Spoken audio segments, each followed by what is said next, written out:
The bags on the sidewalk didn't surprise me. After 12 hours on my feet in the school library, all I wanted was to sink into my chair with a good mystery novel. But instead, I found 2 old suitcases waiting on the grass like unwanted furniture. A note dangled from the handle in Sarah's perfect handwriting, the kind she always bragged about. If you want to live here, the garage is available, has heat and lights. We'll discuss rent later. No, dear Rose, no, Mom. Just cold words from the woman my son married, and as I stood there staring at the house I had helped buy, the house where I had cooked, cleaned, and cared for my grandchildren for 6 years, I felt something I hadn't felt in months: clarity. My name is Rose, and I am 69 years old. I have been a school librarian for 38 years, long enough to see every kind of cruelty humans can serve one another. Children bullying children, parents screaming at teachers, adults behaving worse than their own kids. But nothing prepared me for the cruelty of my daughter-in-law. Sarah's words about the garage weren't just unkind. They were the final piece of proof that I had become an inconvenience in her carefully arranged life. As I lifted the note, the anger in me wasn't hot. It was cold, like ice running through my veins. All the small humiliations replayed in my mind. The perfume I gave her for her birthday that she dismissed as wasteful while showing off a gold necklace David had bought.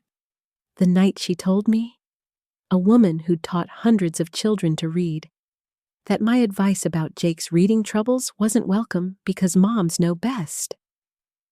The phone call where she introduced me to her sister, not as her mother-in-law, but as David's mom who helps clean the house. And just last week, the way she laughed off my presence at dinner, treating me like a shadow in my own family. I didn't cry. I didn't beg. Instead, I reached into my pocket for a number I had saved weeks ago. A kind woman named Janet answered on the second ring. Sunset Manor Apartments. How can I help you? I smiled for the first time in weeks. Hello, Janet. This is Rose Martinez. Is apartment 12B still ready? Her answer was calm and sure. Of course. Do you need help moving? I looked at the 2 suitcases on the grass. No, I said. I have everything important right here. As I spoke, I caught movement in the curtain. Sarah was watching me, likely expecting tears or apologies, perhaps even a promise to be more grateful. She had no idea she was about to learn that I was done playing her game. 20 minutes later, a taxi pulled up. The driver loaded my bags into the trunk, and I climbed into the back seat with the note still folded in my pocket. I didn't look back until the car pulled away. Through the glowing window, I saw Sarah's figure, probably smiling with satisfaction, already planning to turn my room into her art studio. She thought she had won, but as the taillights carried me away, I smiled too, because what Sarah didn't know was that I had been preparing. Months earlier, I had overheard her on the phone, talking to her sister Michelle. She had complained about me being impossible to live with and hinted that David was too kind to admit how much of a burden I was. She had whispered about my little library job that supposedly barely covered the cost of the food I ate. I stood frozen on the stairs that day, my heart pounding, realizing she was not just unkind, she was plotting. She even mentioned retirement homes, government-run places where she might be able to push me sooner with the help of a friend. That was when I started paying attention. Over the next months, I noticed things. Packages of expensive clothes and makeup arriving when David wasn't home. Sarah always grabbing the mail first. Slipping envelopes into her office before anyone saw them. Claims of an art education degree from City College, yet no diploma on the wall, no job ever held. And then, one August afternoon, I spotted a credit card bill addressed to Sarah Martinez, my late husband's last name, not hers, a name she had no right to use.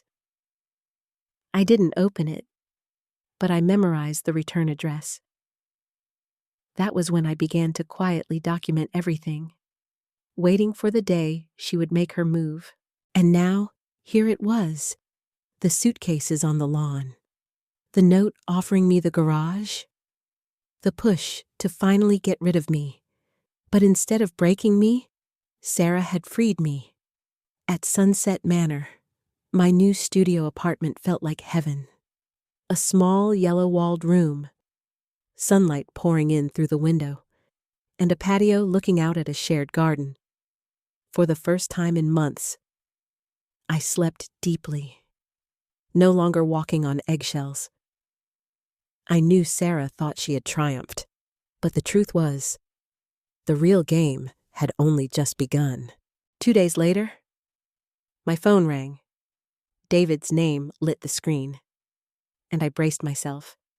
His voice was hesitant, tired. "Mom? Sarah said you just packed up and left. Why didn't you talk to me?" I listened carefully, hearing Sarah's muffled voice coaching him in the background. I asked him calmly if she had shown him the note. He admitted she had, but framed it as a new living arrangement. I almost laughed at the word. A garage with rent my reward for 6 years of service to their family. But instead of anger, I asked a question that made his voice falter. "David, when was the last time you actually looked at your family's budget?" The silence told me everything I needed to know. He tried to keep his voice even, but I heard the old, boyish pitch creep in, the one that always betrayed him when he wasn't telling the truth. He said money was tight for everyone and that the garage was temporary, just until they could save up for a bigger house. I asked how often he had taken late shifts in the past year. He guessed a few times a month. I asked how often Sarah had said they needed to cut back. "Pretty often," he muttered, and I pictured him staring at the fridge covered in school flyers and takeout coupons, realizing how little of it he had actually decided. I told him gently to pull the last 4 months of store credit card bills and to check for anything addressed to Sarah Martinez. When he asked why, I told him the truth in one clean line. "Because your wife has been spending roughly $900 a month on makeup, clothes, and classes, while telling you there isn't enough for groceries." There was a stillness on the line that felt like the air before thunder. Then another voice slid in, cool and sharp. Sarah announced that I was confused from stress and that I was poisoning the family with lies. I said hello, as though we were neighbors, meeting at 9:15 over a fence, and thanked her for the peace of my new apartment. I could almost hear her jaw clench. I mentioned, almost casually, that using another person's surname for credit, even inside a family, had consequences. She told David to hang up. He didn't. He asked me, very quietly, what exactly he should be looking for. "Mail around the 20th. I said, "Statements with balances that have never reached zero. Subscriptions for beauty boxes. Charges for restaurants you've never eaten at." That evening, after a simple dinner and a walk around the Sunset Manor garden, my phone buzzed with a text from an unknown number. It was a photograph of a statement with a balance just over $5,000, and a note found this in her purse. How many more? I wrote back that it was a start, and suggested he look for late fees and minimum payments that never moved the debt. I told him to ask Sarah, kindly but directly, to show her diploma from City College. In the silence that followed, I brewed tea at 8:40 p.m. and watched the windows across the courtyard go from gold to dark. I had been a librarian a long time. Paper tells the truth that people won't. Over the next days, the tension rose like heat before a storm. I kept to my routine's work at 7:30 a.m. Children's story hour at 4 p.m. Home by 6:15 p.m. to a book and chamomile. On Wednesday, David called with a voice I recognized from childhood, the sound he made when he learned something that shook the ground. He had called the registrar at City College. There was no record of Sarah under her married name or her maiden one. He had also found 3 store credit cards and 1 rewards account, all in active use, with balances totaling over $15,000. There were charges for cafes across town, movie tickets on nights he had worked late, and a weekend spa retreat that tracked to a boutique hotel near the river. The worst part, he said, wasn't the money. It was the feeling of being made a fool inside his own life. I told him what I had overheard months earlier about the retirement homes and the plan to seed his mind with little lies about my supposed forgetfulness. He went very quiet. Then he asked what to do.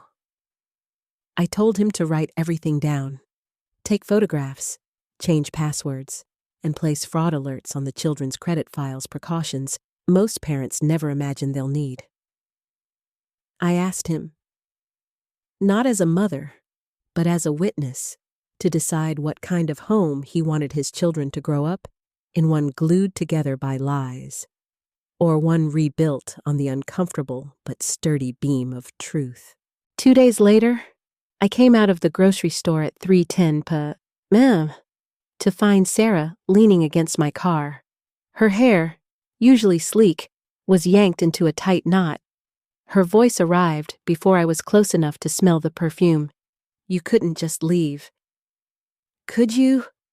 I slid my bags into the trunk and spoke softly, because crowds gather where voices rise. She accused. I declined to accuse back. She shouted that I had turned David against her, that I was jealous, that I had never wanted their marriage to work. Passers-by slowed. I asked, still calm, how her business meetings required champagne dinners for 2, and whether networking explained the boutique room with 2 breakfasts charged to the card. She faltered, then surged, and I let her run until I asked about the printed retirement home brochures and the list of incidents that never happened. The color drained from her face. A security guard, summoned by a concerned shopper, stepped between us and asked for quiet. Sarah fled, flinging a final promise over her shoulder. This isn't over. I drove home with steady hands and an unsteady heart. Theatrics are one thing, escalation another. At 7:00 a.m. the next morning, David called. Can you come? He asked, voice raw. When I pulled up 25 minutes later, he sat on the porch steps like the boy who used to bring me broken toys to fix. Sarah had come home raging, demanded he choose between us, then locked herself in the office. Sometime after 1:30 she had left with 3 suitcases and nearly $8,000 siphoned from savings. He looked at me, eyes rimmed red, and whispered, I thought I would feel destroyed, but I feel relief. Now I know. Inside, the house felt hollow, like a stage after the audience has gone. Lucy patted in at 8:05 a.m., asking for blueberry pancakes. Jake emerged at 8:20 a.m., with his hair sticking up, clutching a book. We cooked, we ate, we told the children only what was true and age-appropriate. Mommy was away for a while. Daddy and Grandma Rose would take good care of them. After the dishes, David and I stood at the sink and made a plan without drama. He would see a lawyer on Monday at 9:00 a. Yeah. He would change locks and accounts that afternoon at 2:30 p.m. I would help with the children after school and keep my apartment so everyone could breathe. He asked if I could forgive him for not seeing sooner. I told him forgiveness had already happened the moment he chose reality over performance. That night, as I drove back to Sunset Manor under a sky cleanly washed by rain, my phone pinged with a message that read, "This isn't over. You haven't won anything." I deleted it without replying. Winning had never been my goal. Peace was, and peace, I had learned, is what rushes in when the noise is finally told to leave. For a while, the silence after Sarah's departure felt almost too quiet, like a room where a clock had stopped ticking. David moved through the days in a fog, but I noticed something else. He smiled more with the children, laughed more freely, without the constant shadow of tension. The house breathed again. I helped with homework in the afternoons and made simple dinners while David adjusted to single parenthood. My apartment at Sunset Manor remained my sanctuary, but each evening I spent with Lucy and Jake stitched us all closer together. 3 weeks passed before Sarah reappeared, this time through the phone. The call came at 6:45 p.m. on a Thursday while Jake was bent over his math book and Lucy was practicing her spelling. The voice was brittle but practiced. "Rose, it's Sarah. I need to talk about the children. I want to see them. I want to come home." I looked across the kitchen where David stood stiffly, listening. I asked if she had repaid the money she stole, ended the affair I now knew about, or even once asked how the children were since leaving. Silence answered each question. She accused me of turning them against her, of poisoning their minds. I told her flatly that children know the difference between love and abandonment, and that no one had to teach them. The calls became frequent after that, cycling between apologies, accusations, and threats. David blocked her number, changed the house line, and spoke with his lawyer about custody. It wasn't long before official papers arrived. Sarah was petitioning for visitation, claiming she had taken counseling and made progress. David's lawyer explained the courts often favor parental contact unless harm to the children could be shown. But the evidence we held, the credit fraud, the abandonment, the brochures for retirement homes, the fabricated incidents she'd planned, was more than enough to cast doubt on her sincerity. The children's reactions startled me with their maturity. Lucy asked only if she would have to live with her mother again. When told no, she went back to coloring. Jake, always thoughtful, asked why she suddenly wanted contact now. I told him gently that sometimes adults realize what they've lost and confuse that with love. He nodded, quiet for a long while, then said, "She wants to win. Grandma, but we're not a game." Out of the mouths of children, truth often comes unvarnished. 3 days before the hearing, I noticed a car trailing me on the drive home from the library at 4:45 p.m. It lingered through 3 turns before speeding off. I caught the driver's face in a glance. Sarah. She was following me. I told David immediately, and he insisted I stay at the house until court. The children didn't know the reason, only that Grandma Rose was having a sleepover week. We baked cookies, built a puzzle that stretched across the dining table, and read stories late into the evening. Yet I felt the undercurrent of danger each time headlights slowed outside. The night before the court date, David and I sat on the back porch at 11:30 p.m. The children were asleep, the cicadas humming. He asked me how I managed to stay calm. I told him the truth because I knew I had acted with integrity. I hadn't lied, hadn't schemed. I had simply refused to play her game. Hate, I told him, is exhausting. Truth, by contrast, carries its own strength. He stared into the dark and said he thought he hated her anyway for lying, for planning to have me committed, for abandoning her children.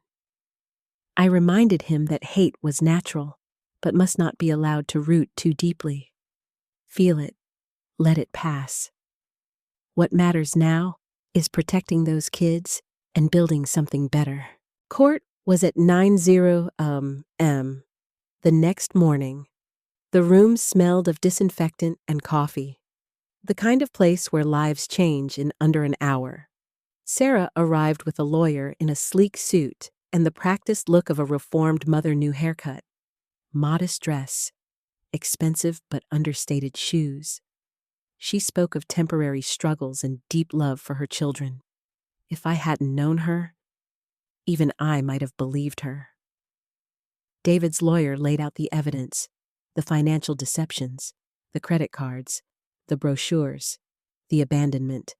Sarah's attorney argued those were marital issues, not reasons to deny children their mother. Then the judge spoke privately with Lucy and Jake. Lucy, small and serious, said simply, "She made our house sad. I don't want her to make it sad again." Jake was more measured, but just as firm.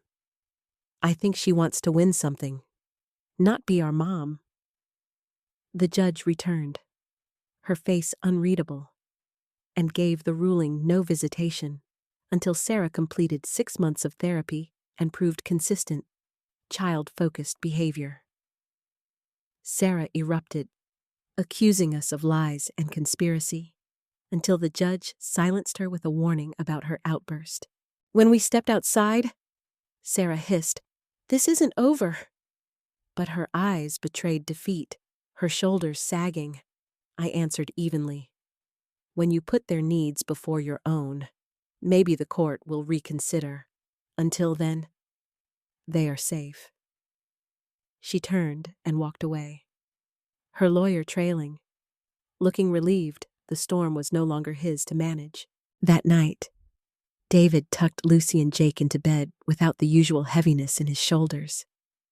As I left the house, Lucy whispered, "Grandma Rose, it's not sad anymore." I kissed her forehead and thought to myself, sometimes children feel truth before adults can bear to see it. 6 months slipped by like the turning of pages in a book, each chapter lighter than the one before.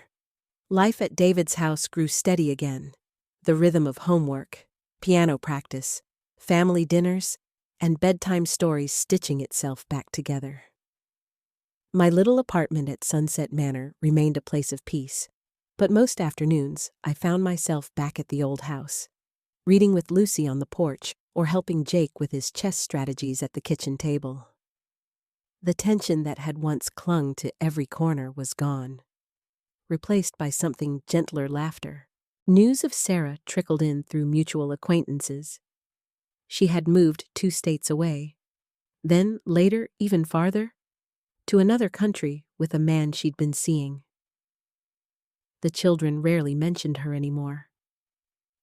When they did, it was in passing, the way you might recall a character from a storybook, distant, unreal. David finalized the divorce quietly. He received full custody without challenge, as Sarah never returned for the required therapy or hearings. For the first time in years, the 3 of them could simply live without fear of what storm she might conjure next. I watched the children blossom. Lucy, once timid, became bold in her opinions, unafraid to speak in front of a classroom or argue her case in debate club. Jake grew thoughtful and steady, volunteering at the local literacy center, telling me, "Grandma Rose, you taught me that reading gives people power, and I want to share that." David, for his part, began to smile again in ways I hadn't seen since before the marriage. The lines of worry faded from his face, replaced by the look of a man who had reclaimed his home. One evening, as fireflies lit the backyard, David asked me if I ever wondered what might have happened had I accepted Sarah's note and moved into the garage. I told him the truth. If I had bowed to humiliation, I would have lost not only my dignity, but also the chance to protect my family from the lies that nearly destroyed it. Standing up wasn't just about me. It was about showing Lucy and Jake that no one should ever accept treatment that diminishes their worth. He squeezed my hand and said, "You saved us, Mom, not by fighting Sarah, but by refusing to let her define us." Years later, I sometimes still think of those suitcases on the grass. What looked like rejection turned out to be liberation. What felt like the end of a home was the beginning of a truer one. Sarah believed power lay in control, in lies whispered behind closed doors, in documents hidden in desk drawers. She never understood that the strongest weapon is truth calmly spoken, dignity quietly held. In trying to exile me to a garage, she exiled herself instead. Now, when I sit at the breakfast table watching my teenage grandchildren laugh as David flips pancakes, I feel grateful, not for the pain of those months, but for what they revealed: the unshakable bonds of a family that chose honesty over manipulation, love over fear. We are stronger not because we fought harder, but because we stood firm in who we are. If you've walked through storms of betrayal or cruelty, remember this: sometimes the most powerful way to win is not through revenge, but through patience, truth, and the quiet confidence of knowing your worth. People who truly love each other will always find their way back, and manipulation can never hold a family together. Thank you for listening to my story. If it touched you, please like, share, and subscribe so others can hear it too. And tell me in the comments, have you ever had to choose between keeping peace and keeping your dignity? I'd love to read your stories.